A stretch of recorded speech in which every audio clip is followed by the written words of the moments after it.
কি জানেন যে পাঁচচর থেকে এখান থেকে ভাড়া 150 টাকা এই স্ট্যান্ড থেকে যাত্রাবাড়ি গুলিস্তান ভাড়াতে 150 টাকা? আপনি জানেন? আমি জানি না। জানেন না?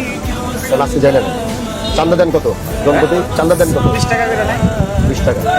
এখানে কোনো ধরনের কোনো চাঁদা দিতে হবে না, কোথাও কোনো টাকা দিতে হবে না, কিন্তু আমার যাত্রী যেন হয়রানি না হয়। আরে মহাজনের টাকা কি করে এখন আসি মানে এখন বাজে 11টা, এখন আসি মানে ডাক দাও। আপনার এই কথার সাথে ওনার কথা মেলছে না কেন? তারিখটা বসান, তারিখ আগে বসান। আল্লাহ আমাদেরকে শক্তি দিতে, সব কিছু দিতে, এগুলো মানুষের উপরে অন্যায় করার জন্য না, এগুলো গরিবের পাশে দাঁড়ানোর জন্য। আমরা জনগণের ভোট নিয়ে পাশ করছি, এদেশের গরিব মানুষরা মাথা উঁচা করে বাঁচবে, এটাই আমাদের চাওয়া। এজন্য নতুন করে আমার দলের কেউ না, অন্য দলের কেউ না, কেউ কারো কোনো উস্কানিমূলক কিছু না করে ন্যায় এবং নীতিভাবে কিভাবে চলা যায়, সমাজ প্রতিষ্ঠিত করা যায়, সেটা নিয়ে সবাই কাজ করবেন। ঠিক আছে?